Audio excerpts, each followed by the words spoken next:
लिखतम का चलेंगे, बक्तम का नहीं। मौखिक बहुत कोई बोल देता है बहुत कुछ। हमारी बात को मान रही है तो हम लोग सभी भाई बहन आराम से अपने जिलों की ओर लौट जाएंगे। प्रदर्शन जारी रहेगा और जो लोग अनशन में बैठे वो अनशन भी जारी रहेगा। शिक्षा एक स्वास्थ्य, ये दोनों मेरे झारखंड में आखिरी चरम नहीं बोलते, निचला स्तर में चला गया। मैं बात करूं, जान है तो जहान है। अभी मेडिकल कैंप लगे हुए हैं, करने के लिए बीच में बैठा है नाग साहब, अजगर बोलते हैं इसको।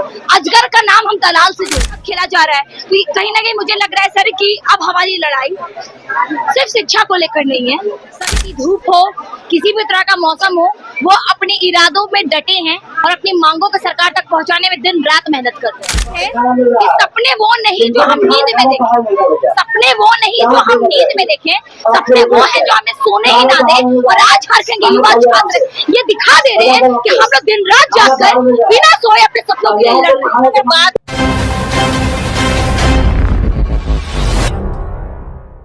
हमारे साथ अमीषा है जो कि लगातार यहाँ पे जिस तरह से प्रदर्शन चल रहा था, ये भी समर्थन में आई। तो हम बात करते हैं अमीषा, यहाँ पे इतने दिन से प्रदर्शन चल रहा है, लगातार बारिश में भी छात्र यहाँ पे प्रदर्शन करते हुए नजर आ रहे हैं, कैसे देखते हैं? इसको मैं ऐसे देखती हूँ कि साहस से कुछ बड़ा नहीं, हारा वही जो लड़ा नहीं। और झारखंड के युवा आज हर चीज से लड़ रही है। बारिश हो, कड़कड़ाती धूप हो, किसी भी तरह का मौसम हो, वो अपने इरादों में डटे हैं और अपनी मांगों को सरकार तक पहुंचाने में दिन रात मेहनत करते हैं। और मैं कहना चाहूंगी आपके चैनल के माध्यम से सभी लोगों को झारखंडी जोहार।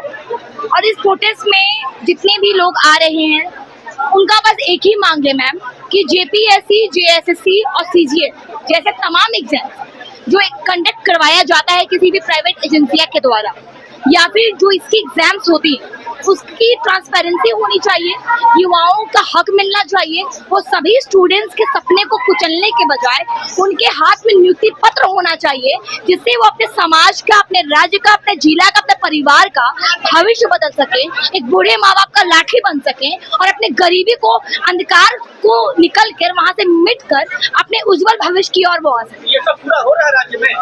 बिल्कुल नहीं हो रहा है सर। अगर होता तो आज हम लोग यहाँ बैठे नहीं होते। आज युवाओं की बातों को सुना नहीं जा रहा है, आज युवाओं के साथ उनके सपने को रौंदा जा रहा है। युवा कुछ भी कर ले। आज इतने लंबे टाइम के आंदोलन के बाद आपने देखा होगा कि तमाम राज्यों से भी बहुत सारे मीडिया भाई लोग आ रहे हैं। क्यों आ रहे हैं? झारखंड के पीसफुल प्रोटेस्ट को देखते हुए।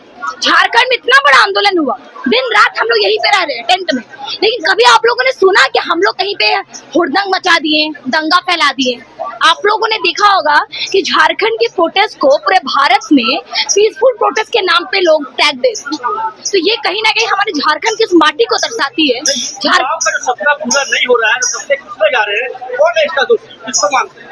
एक कहावत है कि सपने वो नहीं जो हम नींद में देखें, सपने वो नहीं जो हम नींद में देखें, सपने वो है जो हमें सोने ही ना दे। और आज झारखंड के युवा छात्र ये दिखा दे रहे हैं कि हम लोग दिन रात जागकर बिना सोए अपने सपनों के लिए लड़ रहे हैं। बात करें जिस तरह से अमीषा आपने बोला कि भारत में पीसफुल इसको जाना जा रहा है, एक चीज और इसमें देखा जा रहा है, यहाँ पे कहीं ना कहीं धर्म को भी बांटने का काम किया जा रहा है। इस तरह का वीडियो सामने आ रहा है कि यहाँ पे हिंदू मुस्लिम भी कतवा रहा है, जैसे कि जुनैद बिरयानी वगैरह, ये तो बहुत ज्यादा चल रहा है। इसको कैसे देखते हैं आप? क्या कहीं कहीं ना कहीं गलत मैसेज भी जा रहा है? मैं इस चैनल के माध्यम से कहना चाहूंगी ये प्रोटेस्ट किसी एक धर्म का नहीं है। हमारी लड़ाई किसी पार्टी के खिलाफ नहीं है, हमारी लड़ाई किसी धर्म के खिलाफ नहीं है, हमारी लड़ाई किसी जाति के खिलाफ नहीं है। ना पार्टीवाद चलेगा, ना धर्मवाद चलेगा, ना जातिवाद चलेगा। यहाँ पे बस चलेगा छात्र। और बाहर में तो गलत मैसेज जा रहा है, बाहर में जो गलत मैसेज जा रहा है, जो इस तरह का बोला जा रहा है कि एक बयान कि जुनैद की बिरयानी को लेकर, या फिर यहाँ पे एक मैसेज जो हम लोग देख रहे हैं कि कुछ असामाजिक तत्व के लोग यहाँ पे इस प्रोटेस्ट को खराब करने के लिए इसको पॉलिटिकल रूप देना चाह रहे हैं। देखिए सर, कोई भी आंदोलन वही ध्वस्त हो जाता है जब उसको पॉलिटिकल रूप मिलता है। पॉलिटिकल रूप मिलना भी सही है, सरकार तो बात करने में तैयार ही है। पॉलिटिकल रूप मिलना सही है। हर चीज की बुराई और अच्छाई दोनों होती है। एक कुछ असामाजिक तत्व के लोग क्या कर रहे हैं, प्रोटेस्ट खत्म करने के लिए यहाँ पे एक ही एंगल दे रहे हैं, वो हिंदू और मुस्लिम का। एक यहाँ पे प्रोटेस्ट में बैठे हिंदू भाई भी है, प्रोटेस्ट में बैठे मुस्लिम भाई भी है। दोनों में ऐसा कुछ नहीं है सर टकराव, सब साथ में खा रहे हैं, पी रहे हैं, बैठ रहे हैं। तो हमारा कहना है कि बाहर में जो मैसेज जा रहे हैं वो गलत है। कुछ लोग अगर बयान दिए हैं तो वो भी गलत है। हम लोग यहाँ पे बहुत प्यार से रह रहे हैं। हम लोगों का यही मनसा है कि इस प्रोटेस्ट को पीसफुल प्रोटेस्ट रहने दिया जाए, राजनीतिक नाम ना दिया जाए और इसको धर्म से ना रिलेट किया जाए। क्योंकि पता है मैडम, कुछ लोग क्या करते हैं कि छात्रों को, युवाओं को लड़वा देते हैं धर्म के नाम पर और उसका आंदोलन को ध्वस्त कर देते हैं। हम लोग ये नहीं चाहते। हमारी लड़ाई धर्म को लेकर बिल्कुल नहीं है। हमारी लड़ाई यहाँ के जेन्युइन छात्रों के सपनों को लेकर है। हमारी लड़ाई झारखंड के करप्ट सिस्टम को लेकर है। हमारी लड़ाई झारखंड के छात्रों के, युवाओं के सपनों की उड़ान को लेकर है। यहाँ के शिक्षा व्यवस्था में सुधार होनी चाहिए, ये हमारी लड़ाई। अगर बात करें तो आज सरकार के द्वारा छात्रों को बुलाया भी गया था बातचीत के लिए, तो क्या कुछ बातचीत हुई, क्या सामने आया है? लगातार सरकार अपने प्रतिनिधि को भी भेज रहे हैं। सरकार, माननीय मुख्यमंत्री जी ने ये कहा कि हम विचार साझा करेंगे, छात्रों से वार्तालाप करेंगे। अभी तक वो वार्तालाप हुई नहीं है मैडम, शायद आज या कल में होगा। इस बारे में मुझे स्पष्ट जानकारी नहीं है।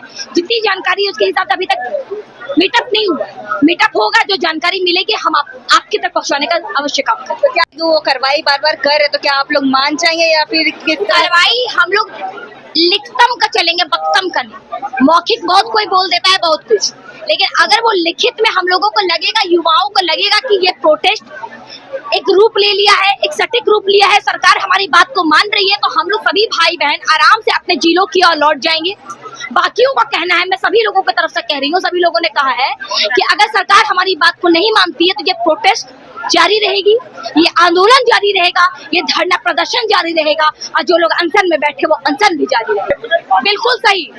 आज हर व्यक्ति को दो चीज की अति आवश्यकता होती है, एक शिक्षा और एक स्वास्थ्य। ये दोनों मेरे झारखंड में आखिरी चरम नहीं बोलते, निचला स्तर में चला गया। मान लीजिए सर, स्वास्थ्य की मैं बात करूं, जान है तो जहान है। अभी मेडिकल कैंप लगे हुए हैं, चक्कर आ रहा है दवाई लीजिए, बीपी बढ़ गया दवाई लीजिए, बीपी लो हो गया ORS पीजिए, ठीक है। मान लीजिए किसी व्यक्ति को जाना पड़ गया अस्पताल, रीम जैसे संस्थान में बहुत लोग बहुत अच्छे से इलाज भी करवा लेते हैं। बहुत ऐसे लोग हैं जो गरीब है, उनके एक्चुअली में इलाज नहीं हो पाती है। यहाँ पे कहा जाता है कि जिनकी पैरवी है उनकी इलाज होगी। अब पैरवी है नहीं तो इलाज होगी नहीं। अब क्या करते हैं ये लोग, प्राइवेट चले जाते हैं, कुछ दलाल होते हैं। शिक्षा और स्वास्थ्य दोनों को खराब करने के लिए बीच में बैठा है नाग साहब, अजगर बोलते हैं इसको। अजगर का नाम हम दलाल से जोड़ रहे हैं। कौन है अजगर? यहाँ का जो है वह दलाल है। हमारे जैसे, किसको आप दलाल? हमारे जैसे लोग होंगे ना जो इस शिक्षा व्यवस्था, स्वास्थ्य व्यवस्था के बीच में घुसकर लोगों को बरगलाने का काम कर रहे हैं। दलाली करके सरकारी से प्राइवेट ले जाते हैं, प्राइवेट में लाखों का बिल दे देते हैं और जब व्यक्ति उसको भरपाई नहीं कर पाता है, लास्ट में उसकी मृत्यु हो जाती है। प्राइवेट अस्पताल, अभी जिस तरह का कुछ प्राइवेट अस्पताल में जो धांधलियां चल रही हैं बिल को लेकर, वो भी बहुत गलत है। कहीं ना कहीं हमारे जनता के विचारों के साथ खेला जा रहा है, हम जनता के सोच के साथ खेला जा रहा है। तो कहीं ना कहीं मुझे लग रहा है सर कि अब हमारी लड़ाई सिर्फ शिक्षा को लेकर नहीं है। सभी भाई बहन भी बोल रहे थे, हमारी लड़ाई अब करप्ट सिस्टम के खिलाफ। हम चाहते हैं कि भ्रष्टाचार यहाँ बंद हो, अब बंद करने में हम लोग अपना आवाज बुलंद हमेशा करते रहेंगे और जहाँ तक हमारी आवाज जाएगी वहां तक हम आवाज पहुंचाएंगे और हम लगातार इस तरह लड़ते हैं।